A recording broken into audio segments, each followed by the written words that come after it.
Sigo leyéndote Libertad y creatividad en la educación, de Carl Rogers y H. Jerome Freiberg. Estamos en la tercera parte para el maestro. Capítulo 9, cómo convertirse en facilitador del aprendizaje. Como profesor, en primer lugar, debo reducir la marcha para poder reconocer las voces de mis alumnos y considerar que estos momentos han de servir para dar valor a aquello que se ha dicho, al margen de si parece haber sido pronunciado en voz alta o baja, de forma amable o airada, ser trascendente o intrascendente. Profesor de la escuela elemental. La varita mágica. No hace mucho un profesor me preguntó: ¿qué cambios querría usted que se produjeran en la educación? Le respondí lo mejor que pude en ese momento, pero continué reflexionando sobre su pregunta. Suponiendo que tuviera yo una varita mágica capaz de provocar un solo cambio en nuestros sistemas educativos, ¿cuál sería ese cambio? Después de pensarlo, decidí que con un toque de mi varita haría que todos los profesores de todos los niveles se olvidaran de que son profesores. Les sobrevendría una amnesia total respecto a todas las técnicas de enseñanza que se han esforzado por dominar a través de los años. Se encontrarían con que son absolutamente incapaces de enseñar. A cambio de esta pérdida, adquirirían las actitudes y aptitudes propias del facilitador del aprendizaje. Autenticidad, capacidad para valorar y empatía. ¿Por qué cometería yo la crueldad de despojar a los profesores de sus preciosas técnicas? Porque siento que nuestras instituciones educativas se encuentran en una situación desesperada y que a menos que nuestras escuelas puedan convertirse en centros de estudios plenos de entusiasmo e interés, lo más probable es que estén condenados a desaparecer. El lector quizá piense que esto del facilitador del aprendizaje no es más que un modo original de designar al profesor de siempre y que nada cambiará. Si así lo cree, estará equivocado. No hay ninguna semejanza entre la función docente tradicional y la que cumple el facilitador del aprendizaje.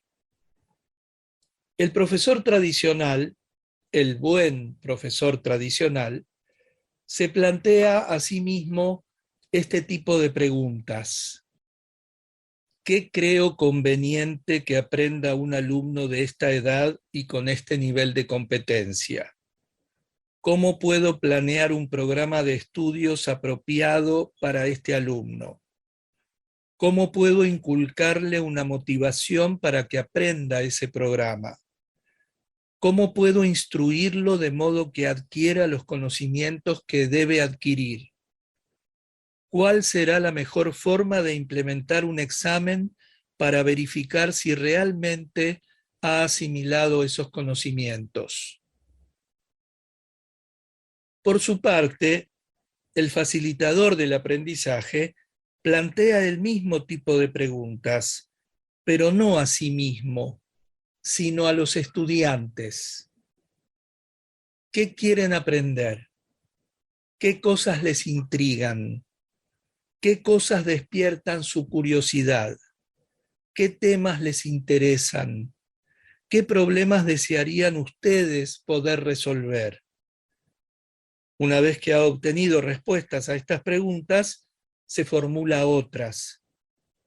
¿Cómo puedo orientarlos para que encuentren los medios, las personas, las experiencias, los materiales didácticos, los libros, los conocimientos que yo poseo, que los ayuden a aprender de modo que les proporcionen las respuestas a las cuestiones que les interesan, las que están ansiosos por aprender. Y más adelante, ¿cómo puedo ayudarlos a evaluar su progreso y a fijar futuros objetivos de aprendizaje basados en esta autoevaluación? También las actitudes del profesor y del facilitador se encuentran en polos opuestos. La enseñanza tradicional, por más que se la disfrace, se basa en esencia en la teoría del recipiente y el vertedor. El profesor se pregunta, ¿cómo puedo hacer que el recipiente se quede quieto mientras vierto en él los conocimientos considerados importantes por quienes elaboraron el programa de estudios? La actitud del facilitador del aprendizaje se relaciona casi por entero con el aspecto del clima. ¿Cómo puedo crear un clima psicológico en el que el niño se sienta libre para ser curioso, cometer errores, aprender a partir del medio, de sus compañeros, de mí mismo y de sus experiencias? ¿Cómo puedo ayudarle a recobrar el entusiasmo por aprender que formó parte de su naturaleza durante la primera infancia? Una vez encaminado este proceso de facilitación del aprendizaje deseado, la escuela pasaría a ser para el niño mi escuela. El chico se sentiría parte vital de un proceso muy satisfactorio. Los sorprendidos adultos escucharían decir a los niños: estoy deseando llegar a la escuela, por primera vez en mi vida me estoy enterando de las cosas que yo quiero saber. Cuidado, suelta esa piedra, ni se te ocurra romper un vidrio de mi escuela. Lo más hermoso es que estas palabras serían dichas por niños brillantes, desfavorecidos, urbanos. Esto se debe a que los chicos se ocuparían de los problemas que realmente les inquietaran o interesaran, al nivel en el que pudieran captarlos y encontrarles una solución útil. Cada uno de ellos tendría una experiencia sostenidamente fructífera. Algunos profesores creen que este tipo de aprendizaje individualizado es impracticable, pues demandaría un número mucho mayor de profesores o maestros. Nada más lejos de la realidad. Para empezar, cuando los niños están deseosos de aprender, siguen sus propios caminos y realizan una gran cantidad de estudios independientes por su cuenta. También se ahorra mucho tiempo de los profesores por la marcada disminución de problemas de disciplina o control.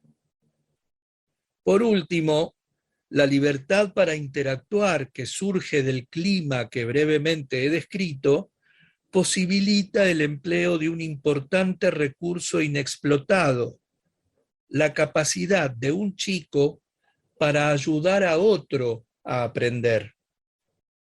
Que el maestro diga: Juan, a Raúl, ¿podrías ayudarle? Constituye una experiencia maravillosa, tanto para Juan como para Raúl. Y aún más maravilloso es que los dos chicos trabajen juntos, ayudándose mutuamente, sin que nadie se lo pida. Juan aprende realmente a hacer divisiones largas cuando ayuda a otro a comprenderlas. Y Raúl puede aceptar su ayuda y aprender porque no tendrá miedo de quedar como un ignorante, ni en público, ni en el boletín de calificaciones. Convertirse en facilitador del aprendizaje más bien que en profesor es un asunto peligroso. Implica incertidumbres, dificultades y retrocesos, y también una aventura humana entusiasmante cuando los alumnos comienzan a mostrar sus frutos. Una maestra que corrió este riesgo me dijo que una de sus mayores sorpresas fue comprobar que cuando dejaba a los niños libres para aprender, disponía de más tiempo y no menos para dedicar a cada uno de ellos. No tengo palabras para expresar cuánto me gustaría que alguien agitara esa varita mágica para convertir la enseñanza en facilitación. Tengo la profunda convicción de que la enseñanza tradicional constituye una función casi completamente fútil, cuyo valor se ha exagerado y en la que se malgastan energías dentro del contexto cambiante del mundo de hoy. Sirve sobre todo para dar a los niños que no logran captar las nociones impartidas una sensación de fracaso. También sirve para inducir a los alumnos a abandonar sus estudios cuando se dan cuenta de que lo que se les enseña no tiene relevancia en sus vidas. Nadie debería nunca tratar de aprender algo a lo que no le ve ninguna utilidad. Ningún niño debería verse obligado a sufrir la frustración que impone nuestro sistema de calificaciones, las críticas o la ridiculización por parte de los maestros y otras personas, y el rechazo de que es objeto cuando es lento para comprender.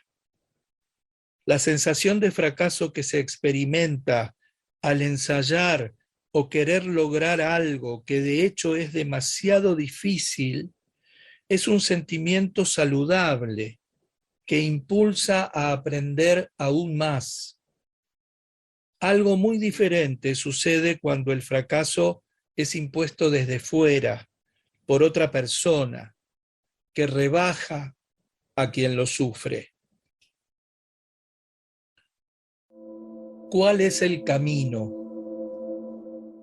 Si un maestro desea brindar a sus alumnos libertad para aprender o convertirse en facilitador del aprendizaje, ¿cómo podrá lograrlo?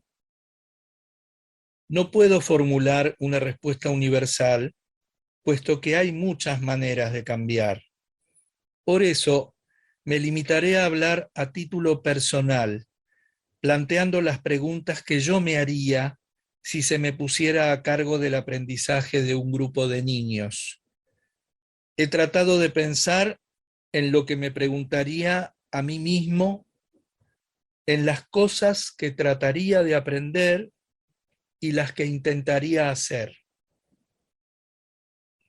¿Cómo enfrentaría el desafío que implica un grupo de este tipo en las condiciones mencionadas? ¿De qué se trata? Creo que la primera pregunta que formularía es: ¿qué quiere decir eso de ser un niño que está aprendiendo algo importante? Pienso que la mejor manera de responder a esta pregunta es remitirme a mi propia experiencia. Yo fui un excelente alumno en la escuela primaria y en la secundaria. Sacaba buenas notas. A menudo fastidiaba a los profesores por mi astucia para eludir las reglas que ellos habían establecido, pero no los desafiaba abiertamente.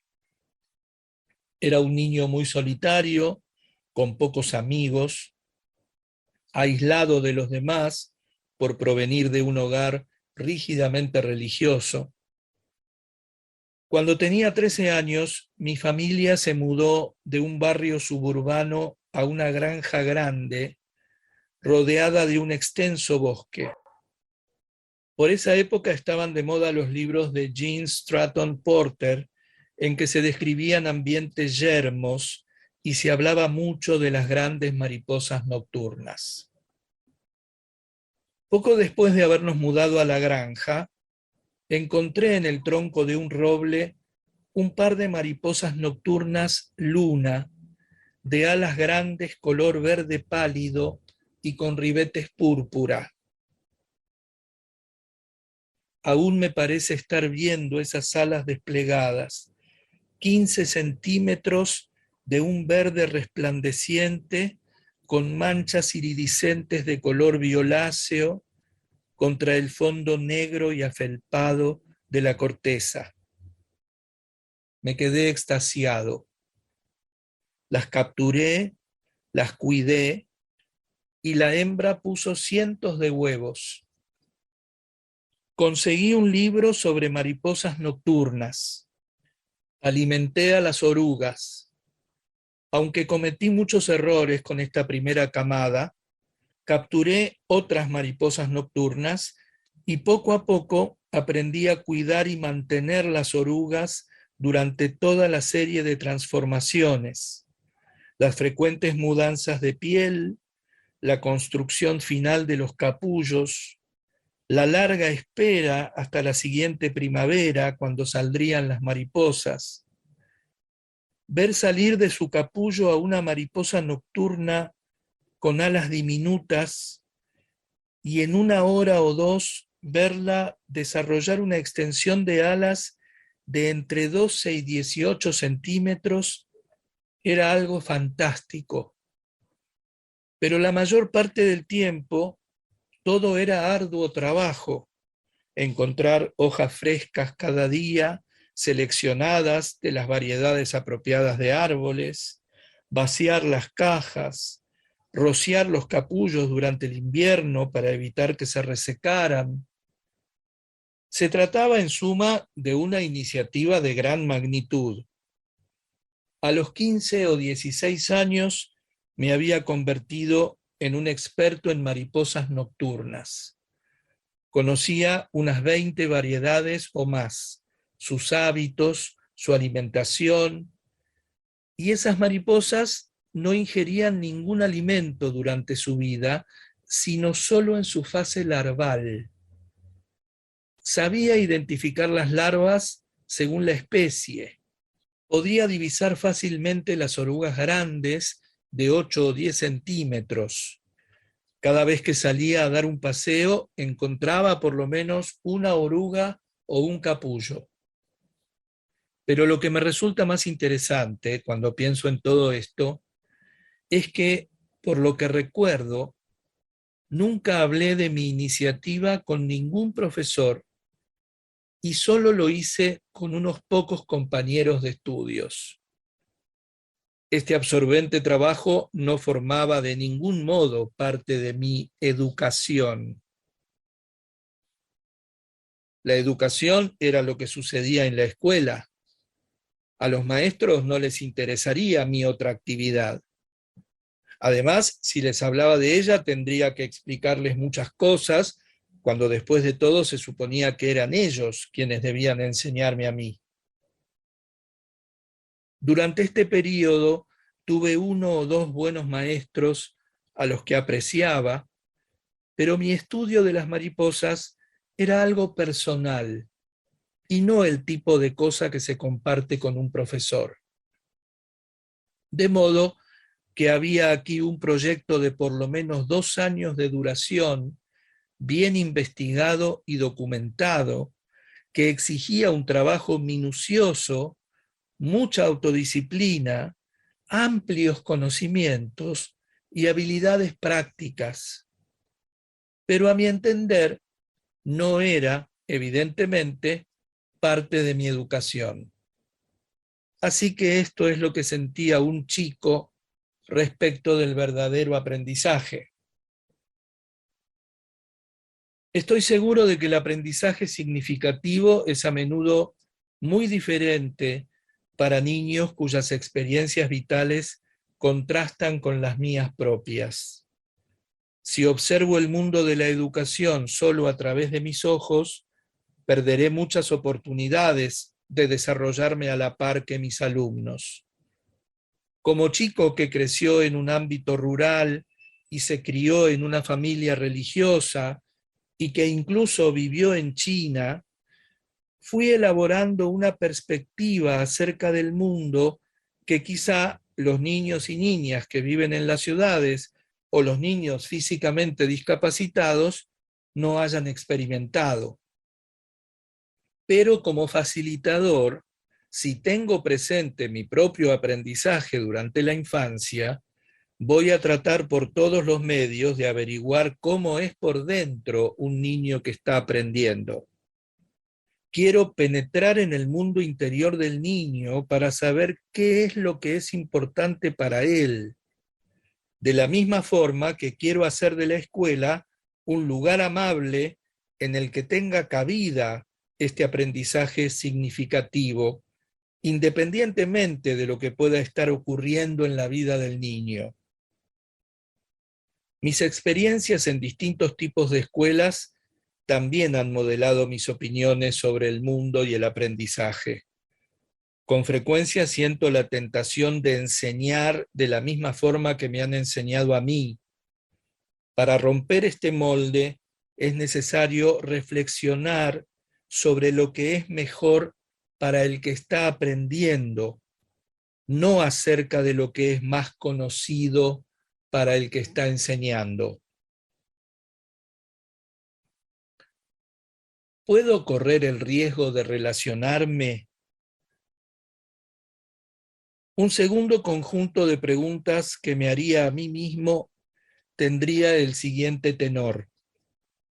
¿Me atrevo a permitirme tratar a este chico como persona, como alguien a quien respeto? ¿Me atrevo a abrirme a él y a dejar que se abra él a mí? ¿Me atrevo a reconocer que puede saber más que yo acerca de ciertos temas o que en general puede tener mejores dotes que yo? Responder a estas preguntas implica dos aspectos. El primero es la cuestión del riesgo. ¿Me atrevo a correr el riesgo de responder afirmativamente a los interrogantes que he formulado? El segundo aspecto radica en cómo puede darse este tipo de relación entre el estudiante y yo. Creo que las respuestas se pueden encontrar en algún tipo de experiencia grupal intensiva, el así llamado grupo de comunicaciones, grupo de relaciones humanas, grupo de encuentro o lo que sea. En esta clase de grupo personal es más fácil correr el riesgo porque el grupo proporciona el género de clima psicológico en el que se forjan relaciones. Recuerdo una película muy conmovedora, Because That's My Way, en la que intervienen un profesor, un agente de la División de Narcóticos y un adolescente condenado por drogadicción. Al final de la secuencia filmada, el chico drogadicto exclamaba con tono de asombro: he descubierto que un profesor, un policía y un drogadicto somos todos seres humanos. Jamás lo habría creído. El muchacho nunca había tenido una relación semejante con los profesores de su escuela. Otra película, Stand and Deliver, describe los esfuerzos que hace en la vida real el profesor de matemáticas Jaime Escalante de la Garfield High School en un barrio marginal del este de Los Ángeles. Antes de que Escalante empezara a dar clases, ningún alumno de la escuela había conseguido aprobar el examen de cálculo avanzado que se realizaba a nivel nacional, a pesar de lo cual él creyó que sus 18 estudiantes podían aprender cálculo y pasar los tests requeridos que habían de permitir a los jóvenes acceder a la universidad. Escalante empezó teniendo en cuenta los intereses de sus alumnos y les demostró a estos que las matemáticas podían convertirse en un componente básico de sus vidas. Lo que ocurrió fue, pues, que los 18 estudiantes aprobaron el examen 2 veces, ya que tuvieron que repetirlo, debido a que el organismo educativo de verificación no dio validez a los resultados al creer que los alumnos se habían copiado. Ironías del destino, estos habían cometido los mismos errores porque habían tenido el mismo profesor. Las limitaciones de él se tradujeron en las limitaciones de ellos. Desde 1982 hasta 1987, 354 estudiantes de la Garfield High School aprobaron el examen de cálculo. En 1992, Jaime Escalante abandonó la escuela alegando problemas con la burocracia y falta de apoyo de sus colegas. En la actualidad está dando clases en una escuela superior del norte de California. El nivel de expectativas y la oportunidad y el deseo de aprender vienen a ser para muchos estudiantes como una especie de bifurcación en una carretera. Cuando los alumnos no tienen por profesores a personas afectuosas, puede ocurrir que tomen el camino que les lleve a la destrucción de sí mismos y de los demás. Una vez un colega me contó su experiencia de dar clase por la noche en una prisión de alta seguridad, después de haber estado haciéndolo durante el día en una escuela de un barrio marginal, y observó que existían 3 barreras que impedían romper el ciclo de crimen y encarcelamiento. Todos los presos adolecían de un problema de lectura que les incapacitaba para el éxito social exterior. No eran capaces de identificar a un profesor de escuela superior que les tratara como personas. Y los únicos momentos en que alguien les prestaba atención era cuando armaban jaleo. Para hacer frente a la ola de crímenes que está asolando nuestro país, la humanización de las escuelas puede ser una solución mejor que la construcción de más cárceles. Algo muy similar hemos encontrado en nuestras charlas sobre la humanización de la formación médica. En este caso, una de las cosas más importantes que se aprenden en los grupos intensivos es que los médicos en periodo de prácticas descubren que los jefes de su departamento, los decanos de las facultades de medicina y los miembros del cuerpo docente son seres humanos como ellos. Esto les parece increíble.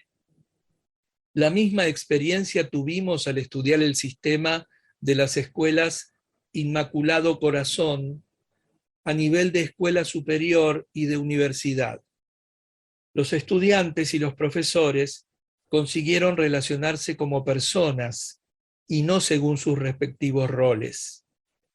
Fue una experiencia totalmente novedosa para ambas partes. Aunque he constatado los resultados altamente positivos de una relación abierta y personal entre alumno y facilitador, esto no significa que me resultaría fácil entablarla en todas las clases y con todos los estudiantes. Sé por experiencia que mostrarme tal como soy, imperfecto y en ocasiones reconocidamente defensivo, constituye un riesgo personal, pero también sé que se ganaría mucho si mi relación con los estudiantes fuera de persona a persona. Si yo estuviera dispuesto a admitir que algunos estudiantes me superan en conocimientos, otros en claridad de ideas y finalmente otros en perceptividad de las relaciones humanas, podría descender de mi pedestal magisterial y pasar a ser un facilitador con actitud de aprender entre alumnos que también aprenden. ¿Por qué se interesan los estudiantes? Otra pregunta que me formularía es, ¿cuáles son los intereses, las metas, los objetivos y los gustos de estos alumnos. Querría obtener respuestas individuales y no solo colectivas a esta pregunta. ¿Qué cosas les entusiasman y cómo puedo averiguarlo? Puede que yo sea demasiado optimista, pero creo que la respuesta a esta pregunta es fácil. Si realmente quiero descubrir qué es lo que le interesa a un estudiante, puedo hacerlo. Una posibilidad es crear un clima en que los intereses surjan de modo natural. Aunque los jóvenes se hayan vuelto en gran medida apáticos por obra de su experiencia escolar, en una atmósfera psicológica saludable recobran su vitalidad y están más que dispuestos a compartir sus inquietudes. Cuando recuerdo mi propia experiencia escolar, me impresiona el hecho de que ningún profesor me preguntó nunca qué cosas me interesaban. Parece increíble, pero es cierto. Si algún profesor me hubiera preguntado, le habría hablado de las flores silvestres, los animalitos del bosque y las mariposas nocturnas. Quizá hasta habría mencionado los poemas que trataba de escribir o mi interés por la religión, pero nadie me preguntó. Aunque han pasado más de 60 años, todavía recuerdo una pregunta que escribiera mi profesor de primer año del secundario en el margen de un escrito que yo había hecho. Yo había escrito, creo, sobre algo que hiciera con mi perro. Al lado de mi relato sobre las acciones que había emprendido, el profesor escribió: ¿por qué, Carl? Siempre me he acordado de esa pregunta al margen, pero solo en los últimos años comprendí el motivo de ese recuerdo. Se debe a que en este caso un maestro parecía sentir interés por saber por qué yo, Carl, había hecho algo. He olvidado todos los otros sabios comentarios escritos por los profesores en mis trabajos, pero de este sí me acuerdo. A mi juicio, demuestra con qué poca frecuencia le sucede a un alumno que un profesor realmente quiera conocer algunos de los motivos e intereses que lo mueven. Por eso, si yo fuera profesor, me gustaría mucho lograr que los estudiantes me contaran precisamente estas cosas. ¿Cómo puedo liberar la mente inquisitiva? La cuarta pregunta que me haría es: ¿cómo puedo preservar y liberar la curiosidad? Hay pruebas de que a medida que los niños pasan por nuestro sistema de enseñanza, se vuelven menos inquisitivos, menos curiosos. Creo que esta es una de las acusaciones más graves que se le pueden hacer. El director del Instituto Tecnológico de California me comentó que si tuviera que optar por un solo criterio para seleccionar a los estudiantes, este sería el grado de curiosidad que manifiestan. Sin embargo, al parecer hacemos todo lo posible para sofocar este espíritu inquisitivo en los estudiantes y esa actitud amplia y exploratoria de querer saber sobre el mundo y sus habitantes. Un profesor a quien conocí en una universidad de California está encontrando su manera de preservar el placer de la curiosidad. Me escribió una carta en la que me decía: quiero contarte algunas de las consecuencias que ha tenido tu libro para mí y para mis alumnos. Me explicaba que había decidido modificar todos sus cursos de psicología para hacerlos más libres. Tuve la precaución de explicar a los alumnos los supuestos implícitos en el enfoque que íbamos a ensayar. Les pedí que pensaran seriamente si querían o no tomar parte en un experimento de ese tipo. Mis cursos son optativos. Ninguno de ellos decidió retirarse. Nosotros, la clase y yo, fuimos creando el curso sobre la marcha. Éramos 60 en la clase. Fue la experiencia docente más apasionante que nunca haya tenido Carl. Y resultó que los estudiantes sintieron el mismo entusiasmo. Los trabajos que hicieron fueron de los mejores que yo haya visto. Su entusiasmo era contagioso. Me enteré más tarde, por distintas vías, que los estudiantes de este curso recibían constantes preguntas de sus compañeros en el comedor, etcétera. ¿Qué hicieron hoy en la clase? ¿Cómo va el curso? Siempre había una fila de estudiantes solicitando mi permiso para presenciar la clase. Las opiniones más significativas para mí probablemente sean las de aquellos estudiantes que manifestaron no haber aprendido tanto como podrían haberlo hecho, pero que eso era por su propia culpa. Ellos asumían esta responsabilidad. Tendría muchas más cosas que contarte, Carl, pero no quiero machacar sobre el tema.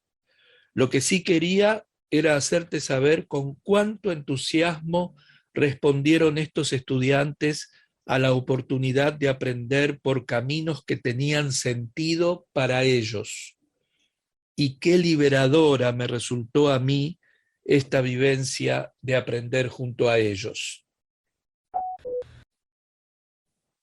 Recursos. Otra pregunta que me haría es, ¿cómo puedo proporcionar imaginativamente recursos para el aprendizaje que sean accesibles tanto física como psicológicamente? Creo que un buen facilitador del aprendizaje debería dedicar la mayor parte del tiempo que le lleva a preparar sus clases a la tarea de hacer que estos recursos estén al alcance de los chicos con quienes trabaja. En particular con los alumnos brillantes y en gran medida con todos los chicos. No es necesario enseñarles, pero sí precisan los medios para satisfacer sus intereses. Proporcionarles esas oportunidades es algo que exige mucha imaginación, reflexión y trabajo. Mi hijo es médico. ¿Por qué? Porque en la escuela progresista a la que asistió, durante el penúltimo año de la escuela superior, se daba a cada estudiante cierto tiempo y considerable ayuda para que concertara por su cuenta un cursillo de entrenamiento a su elección. Mi hijo consiguió el consentimiento de un médico, quien se vio así desafiado por las preguntas ingenuas, pero a menudo fundamentales, de un estudiante secundario. El médico hizo que David, mi hijo, lo acompañara en sus visitas del hospital y a domicilio, en la sala de partos y en la de operaciones. David se vio inmerso en la práctica de la medicina. Esto incrementó su incipiente interés, convirtiéndolo en una vocación definitiva. Alguien había elegido con creatividad los medios para su aprendizaje. Me gustaría ser igualmente ingenioso. Creatividad. Si yo fuera profesor, confío en que formularía preguntas como estas. ¿Tengo la valentía y la humildad de fomentar ideas creativas en mis alumnos? ¿Tengo la tolerancia y el humanismo de aceptar las preguntas fastidiosas, a veces desafiantes y otras veces estrambóticas, de algunos de los que tienen ideas creativas? ¿Puedo dar cabida al individuo creativo? Pienso que en todo programa de formación de profesores debería haber un curso sobre cuidado y alimentación de ideas recién nacidas. Los pensamientos y acciones creativos son como los bebés, insignificantes, débiles, fáciles de derribar.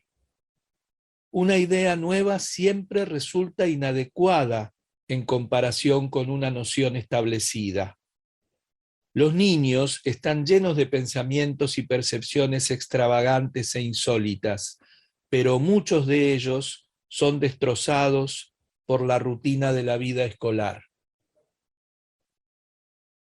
Por otra parte, como lo demostró el trabajo de Getzels y Jackson, existe una diferencia entre los estudiantes que son muy inteligentes y aquellos que son a la vez inteligentes y creativos.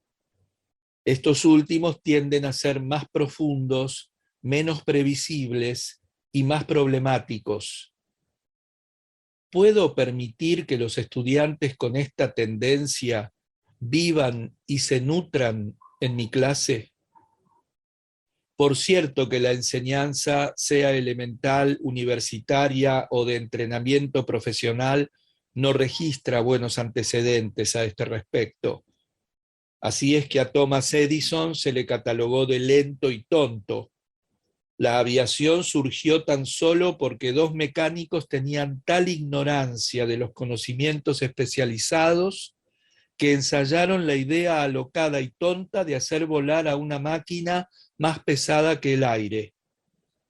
Los profesionales instruidos no habrían perdido tiempo en semejante tontería.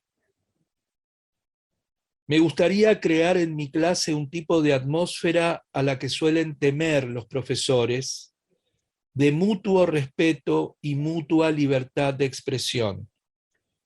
Esto, pienso, podría permitir al individuo creativo escribir poesía, pintar cuadros, inventar cosas, ensayar nuevas iniciativas, sin el temor de ser aplastado. Me gustaría ser capaz de hacerlo. A Chase McMichael, un especialista en física de la Universidad de Houston, se le concedieron en 1993 2 patentes por haber participado en el desarrollo de un procedimiento de levitación que casi eliminaba la fricción mecánica. Pero quizá lo que es más interesante acerca de este inventor son sus memorias del tiempo que pasó en la escuela y el camino que tomó y que le llevó a descubrir algo que marcó un hito y que pudo hacer que el mundo ahorrase miles de millones de dólares en la factura de la energía eléctrica a través de un sistema que reducía la fricción en los motores. En la escuela superior se le declaró afecto de dislexia y problemas de déficit de atención.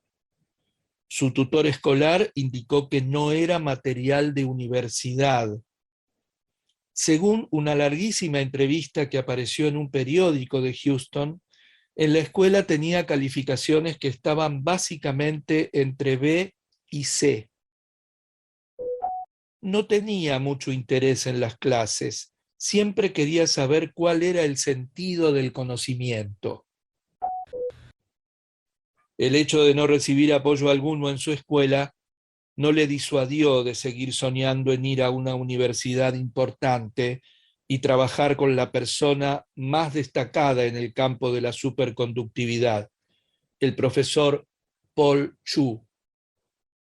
Después de estudiar algún tiempo por su cuenta, se mostró intrigado por la idea de construir un volante de motor que giraría eternamente sobre sí mismo. Voy a tener que construir el mejor funcionamiento del mundo. Desde el principio, la universidad se ha adaptado a sus necesidades.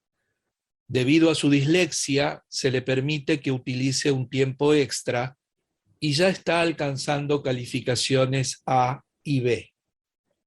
Me pregunto ahora cuántos Chase McMichaels potenciales han sucumbido al feedback escolar negativo dando lugar a pérdidas tremendas, tanto para los individuos como para el mundo en su conjunto.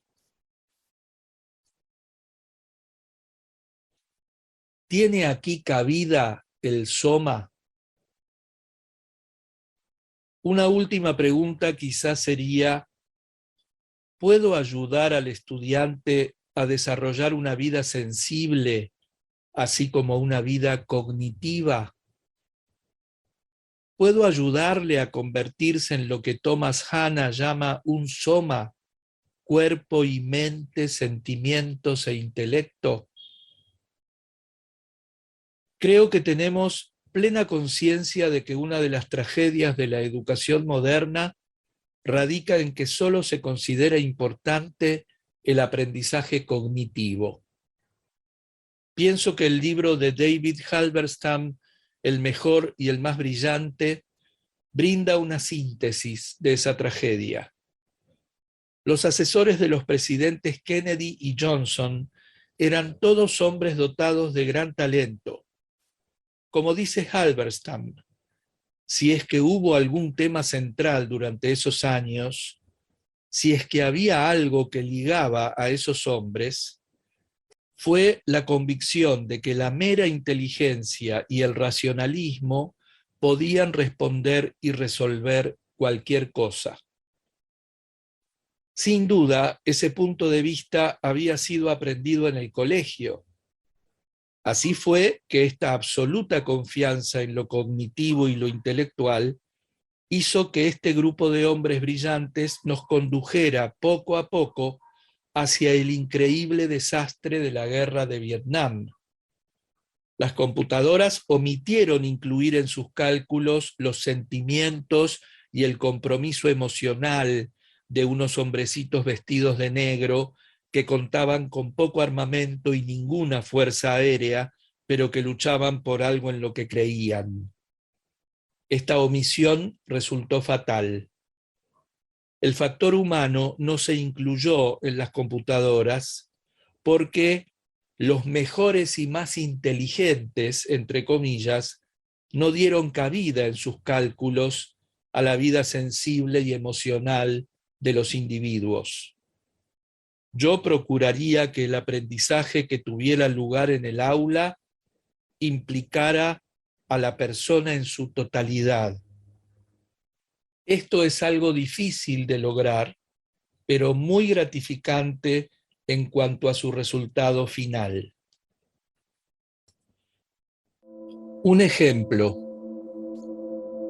Se puede muy bien preguntar si existen escuelas en las cuales los profesores puedan dar, por lo general, respuestas positivas a las cuestiones que he planteado. La verdad es que hay muchas.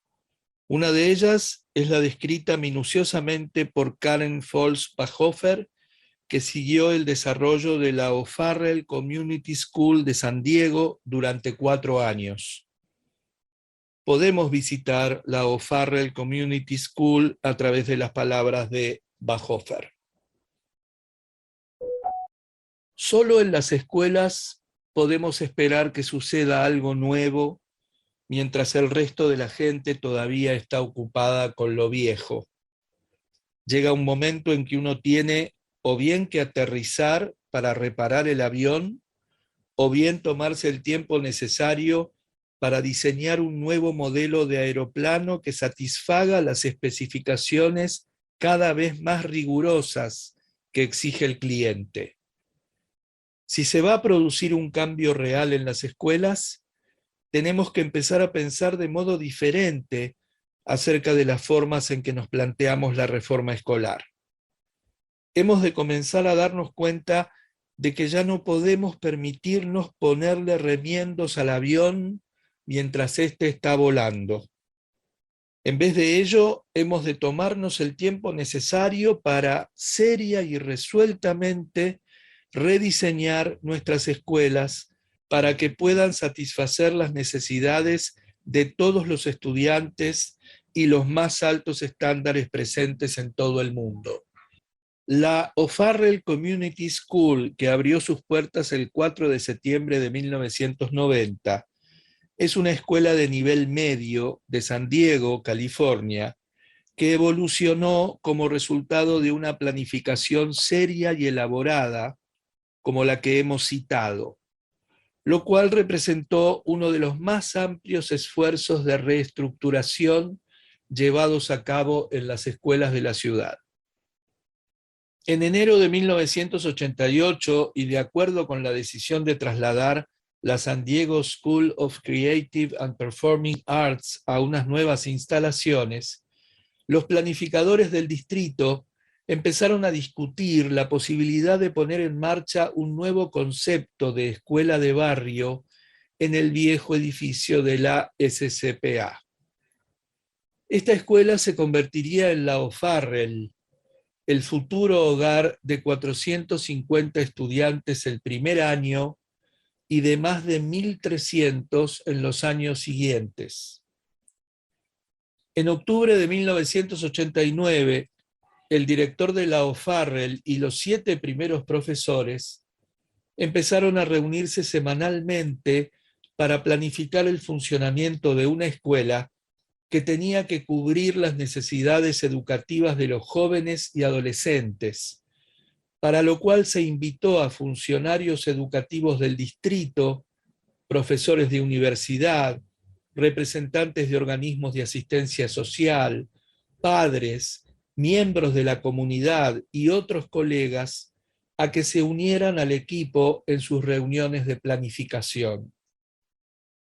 Además de estas reuniones, que se sucedían sin interrupción, los miembros del equipo visitaron un cierto número de escuelas implicadas en un proceso parecido de reestructuración a lo largo y ancho del país, y participaron en una serie de actividades de desarrollo del profesorado que tuvieron lugar durante el verano. Los esfuerzos de planificación, que recibieron el apoyo tanto público como privado, fueron esenciales para el desarrollo de la perspectiva, el programa y la estructura de la O'Farrell. Los visitantes de la O'Farrell Community School casi siempre reciben su primera impresión del campus al participar en un recorrido dirigido por los propios estudiantes. Los guías les conducen a las clases en las que los estudiantes están trabajando con bloques de base 10 para resolver ecuaciones algebraicas, discutiendo una obra literaria en un seminario sobre Sócrates, trabajando en parejas para identificar las partes del ojo de una vaca, o inventando un juego de aventuras basado en la guerra civil en una de las computadoras Macintosh que hay en la escuela. Los guías también demuestran la utilidad de los sistemas de referencia computarizada de la biblioteca, explican los servicios sociales y de salud que la sección de servicios de apoyo a la familia presta directamente en la escuela y brindan una visión de conjunto de la filosofía, la historia y la estructura de la O'Farrell. Asimismo, como se puede imaginar, contestan a todas las preguntas que les hacen. Es algo digno de mención el que los alumnos de la escuela asuman la responsabilidad de dar la bienvenida a casi 1.000 visitantes al año, destacando el hecho de que cada estudiante de la O'Farrell actúa al menos una vez como guía durante el tiempo que permanece en la escuela. En la actualidad, la O'Farrell Community School es una escuela en proceso de reestructuración que pertenece a un área marginal y que está sirviendo de punto de referencia para otras escuelas, a la vez que cumple su cometido con un grupo étnica y lingüísticamente diverso de unos 1.350 alumnos de sexto, séptimo y octavo curso en el sudeste de San Diego, California. La escuela se divide en 9 familias educacionales y casi la mayor parte de los estudiantes con discapacidades emocionales y físicas graves siguen el mismo currículum de alto nivel válido para toda la estructura de la familia educacional. Los bloques de instrucción diarios vinculan las áreas temáticas de humanidades, lenguaje, artes y estudios sociales, tecnología, matemáticas, ciencias e informática, y educación física en un currículum cuyo núcleo es interdisciplinario. Las bellas artes, la música y la lengua extranjera comparten cada día un bloque de descubrimiento, entre comillas. Todos estos programas interdisciplinarios se juntan en unidades temáticas de 9 semanas de duración y que abarcan al conjunto de la escuela. El programa de la O'Farrell, desarrollado por diferentes pensadores, entre los que se incluyen profesores, administradores, padres y miembros de la comunidad, funde las experiencias de aprendizaje centradas en el estudiante y orientadas a la actividad con la tecnología de vanguardia y el servicio a la comunidad, en un esfuerzo por satisfacer las necesidades sociales, intelectuales, psicológicas y físicas de la juventud de nivel medio. Todas las decisiones que se toman en la escuela reflejan un compromiso por proporcionar la mejor educación posible a todos los alumnos. En la O'Farrell, lo primero son los estudiantes.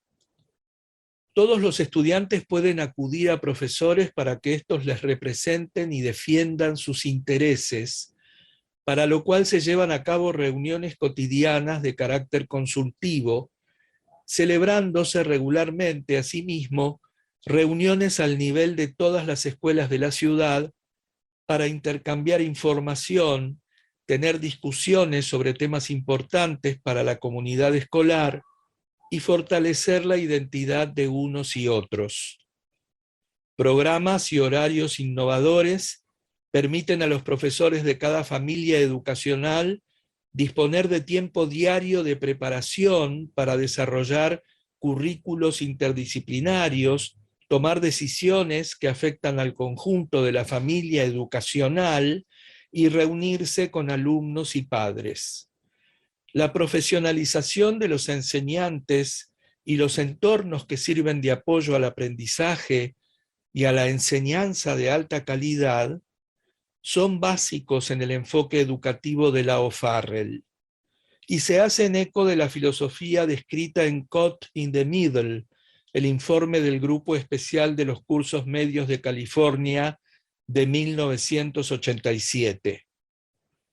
Cuando profesores y estudiantes se agrupan en equipos interdisciplinarios, se crea una cola especial que une prácticamente el resto de los ingredientes del programa escolar.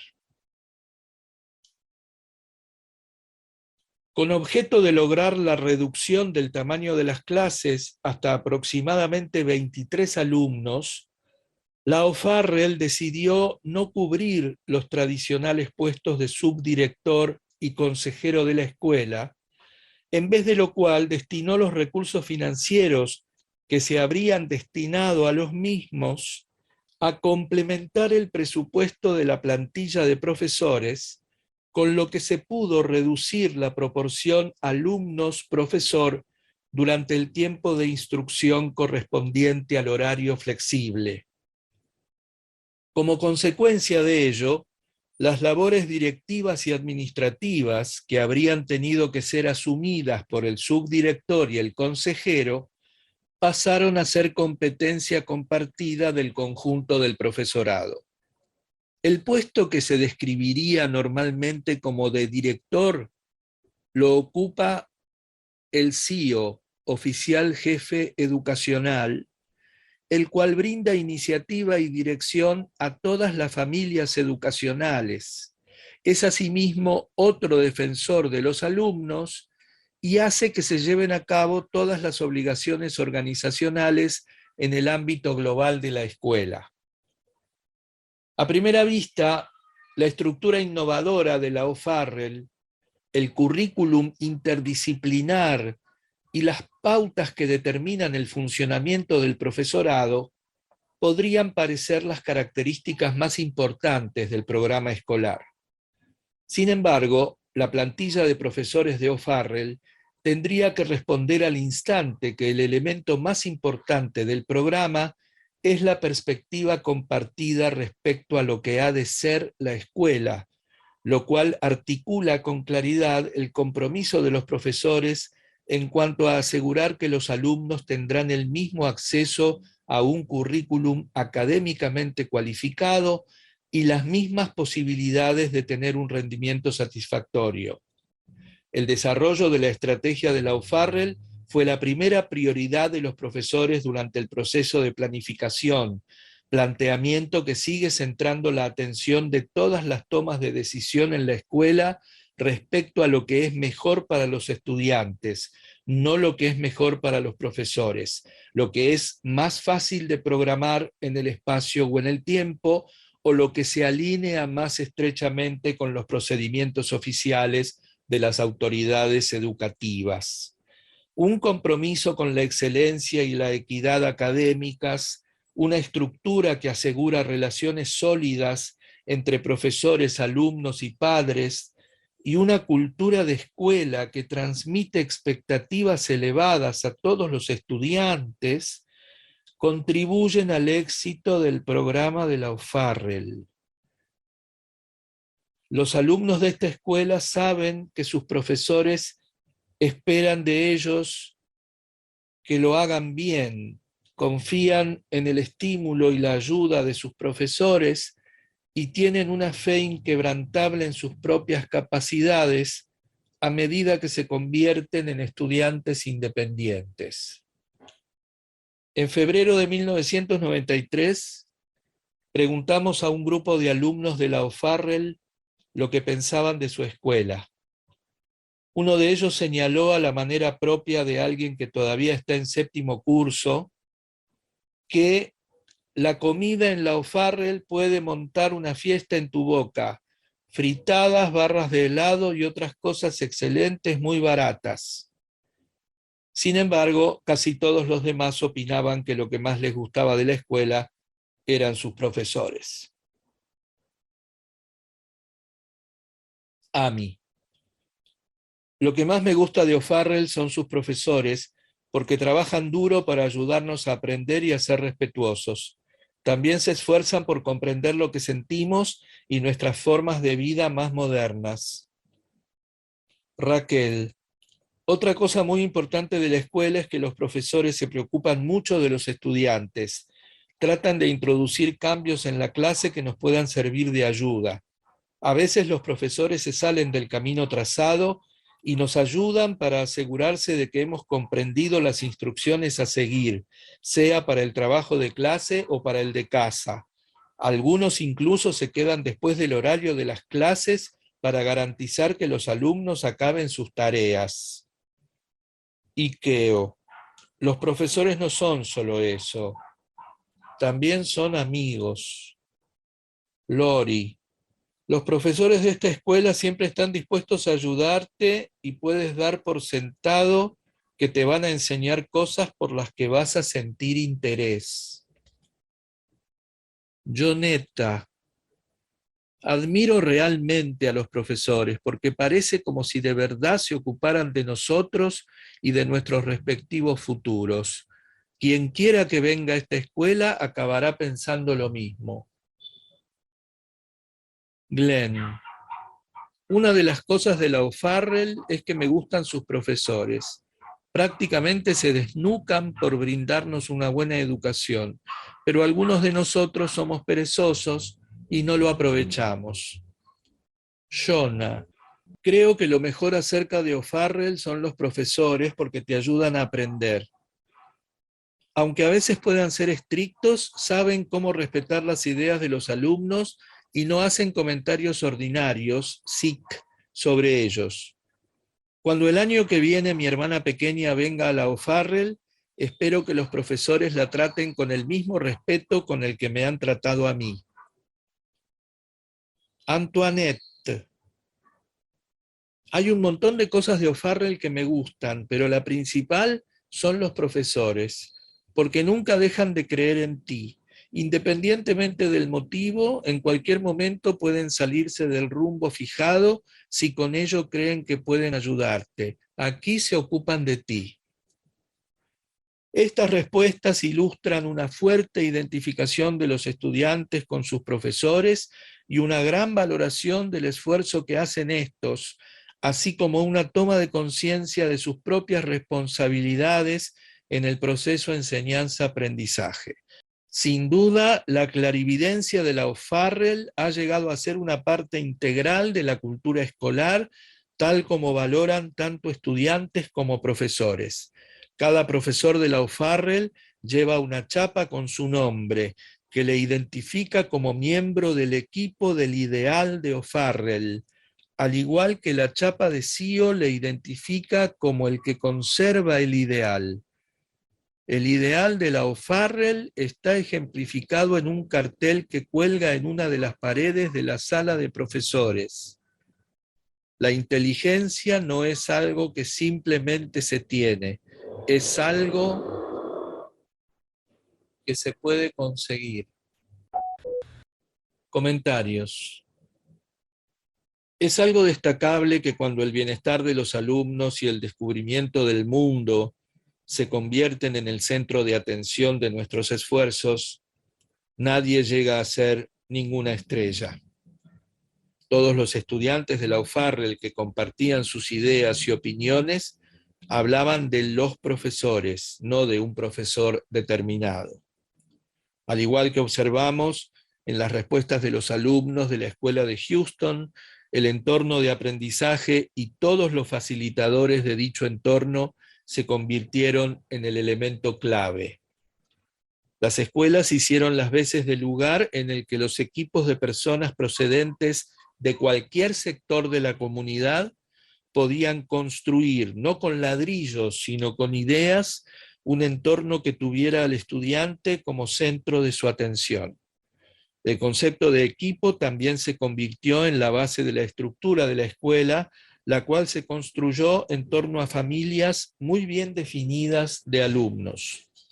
Aunque el tamaño de la escuela presentaba muchos problemas potenciales, la utilización de las familias como unidades de aprendizaje y de espíritu afectuoso y como medios de defensa y representación de los alumnos permitía a los profesores romper las barreras que se interponían en el camino del éxito, las cuales con demasiada frecuencia han provocado un desvío o un punto muerto en el aprendizaje significativo de muchos estudiantes.